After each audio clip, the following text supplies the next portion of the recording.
Hey guys, welcome back to the channel. My name is Timothy, and on this channel we speak everything personal finance. And in today's video, I'm going to give you 14 habits that you can live by. Now, these habits aren't just quick hacks. This is all about repetitive action that will lead you to financial success. And when you take control of your money and build wealth, it starts with these habits. Having a solid financial routine means that you don't have to worry about money at every waking moment. And if you follow these 14 habits, you will be on your way to a more financially successful future. And let's start with budget and tracking your expenses. It's tough to control your finances if you don't know where it's going.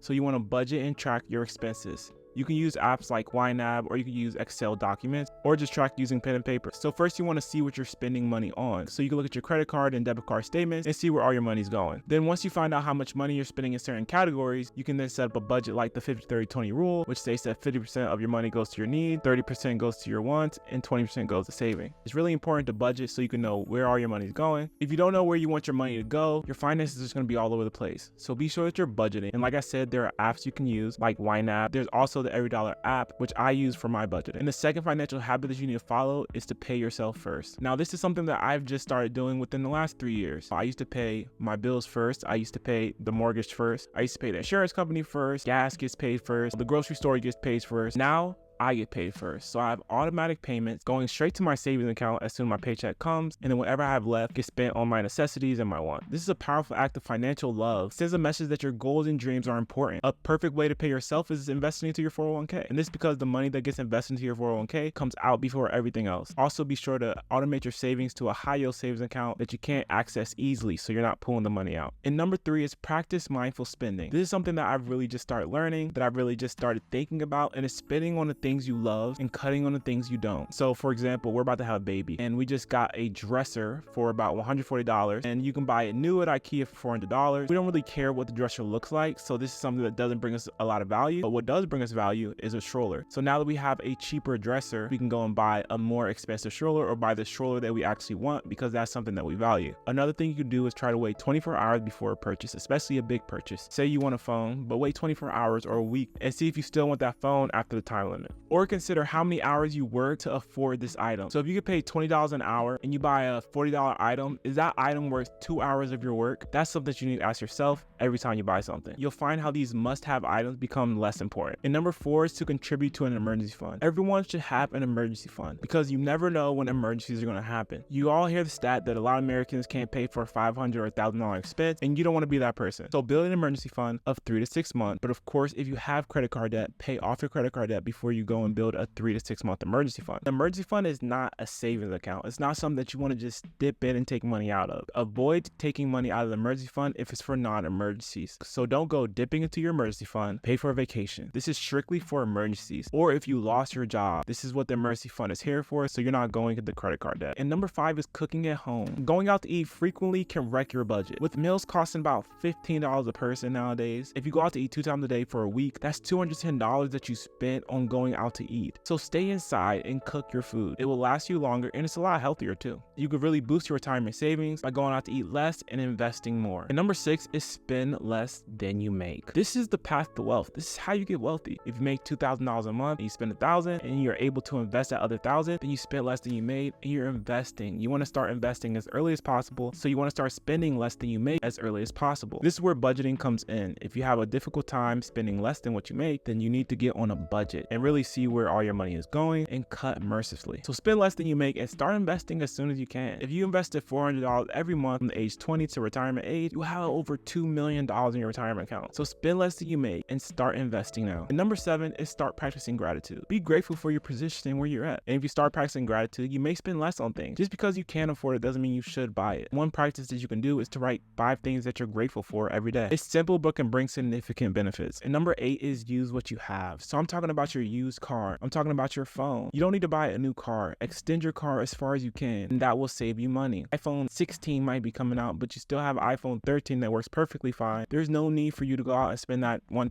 $1,200 on a new phone. Instead, invest that money into your retirement. If you could just extend the life of the things that you own, that will help you significantly when it comes to saving money. You can save thousands in the long run by just extending the life of the things you already have and not buying them new. And if you do need to buy something, look into the used market. A lot of these these items are perfectly fine used. And number 9 is pay your bills on time. Missing bills means you'll get charged fees, and it could also damage your credit score. And if you're paying fees, that's more money coming out your pocket and less money going into your retirement. As you can see, I'm huge on retirement, and I want everyone to have an amazing retirement. I want everyone to be able to retire, because I'm seeing so many people now that are in the 70s, that are in the 50s. They still have to work and pay the bills and work and pay the bills. They're kind of stuck in this rat race because they weren't able to invest when they were younger, or they just didn't invest when they were younger. So I want you all to invest into your retirement. I want you to think about what retirement will look like. Retirement is still a thing that you can do to this day. You just have to be cognizant of where you're spending your money. So pay your bills on time. This is just a great habit to have, especially in life, just to be punctual and on time with all your finances. And number 10 is increase your contribution. Now, I know you just got a raise. You just got a 5% raise, and you're already planning your vacation. You're already planning on buying a new phone with that raise, but slow down and let's talk about it. So before you go and plan this vacation, before you go buy this phone, did you think about increasing your contributions to your retirement? You were already living on the money you were making before you got the 5% increase. So let's continue to live on that money, and instead of putting that 5% increase to vacations, let's put that 5% increase to our 401k. Let's put that 5% increase to our Roth IRA and fund our retirement. Like I said, I'm huge on retirement, and by putting your salary increases to retirement and not to luxury items, it will supercharge your retirement. And this will also help prevent lifestyle inflation. You make more money, so you spend more money. You make more money, so you buy more house. You make more money, so you buy a more luxury car. But if you make more money and put this money to your investments, then you won't be really seeing the increase in your lifestyle because you don't have the extra money for the increase. This is one of the most important points. Please, please, please, before you plan to use this raise on vacations, think about your retirement first and put the raise to your retirement. For example, I get a pay raise basically every year, about 2%, maybe 3%. And every year I'm going to increase my 401k until it's maxed out. And then when it's maxed out, I'll put that raise to my kids' college. And then maybe some years I'll put it to a vacation. I'd rather max out my retirement accounts first, and then I'll start putting these to luxuries like vacations. And number 11 is something that I still need to do,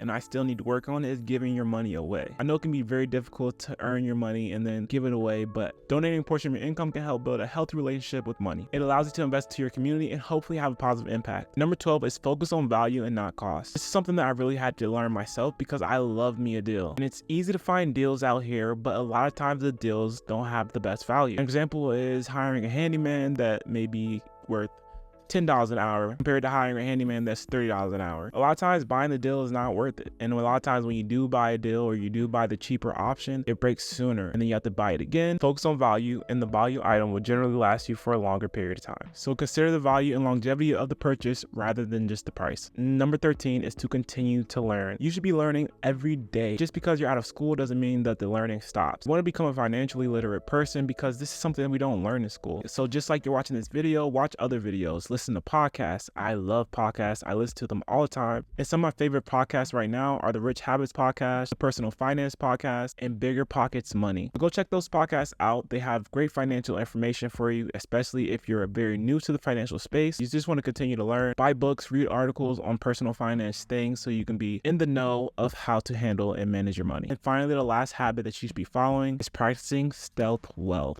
This is something that I really just started getting into, that I just started learning about. You don't have to be out here with all the glitz and the glam, with all the flashy jewelry, with all the flashy clothes and the flashy bags. You want to practice stealth wealth. When you're a millionaire, no one should know you're a millionaire. It's all about financial security and freedom. Keep your wealth low key and focus on building a solid foundation rather than keeping up with appearances. So practice stealth wealth. And this is something I'm doing. I'm on the path to become a millionaire. I'm not there yet, but if I keep continuing to invest like I do, then I will be a millionaire one day. And we are doing very well financially right now. I'm not driving a 2024 Mercedes. I'm not buying these handbags that we can buy. Maybe not all the time, but every once in a while we could probably buy those things. But those are something that's not important to us, and that takes us back to buying the things that are valuable to you. So people might see me in my 2002 Toyota Camry with the hubcaps missing, but they don't know that I'm a very financially literate person and on my way to a very successful financial future. Building financial habits take time and effort, but it's totally worth it. Here are a few tips to help these habits stick. You want to find habits that fit your lifestyle. Find financial habits that fit your routine and preferences. You want to make your tasks fun. Turn financial chores into enjoyable activities. And then start slow and steady. Begin with small, manageable changes. And number 4, identify your spending weaknesses. Be aware of triggers that lead to overspending. This might be like social media or commercials. Swap bad habits with good habits. This might be easier to say than actually do, but just like you built that bad habit, you can replace that with a good habit. Thanks for watching, and I hope this video was very helpful for you. And if it was, be sure to share it with a friend or share it with a family member, and I will see you guys in the next video.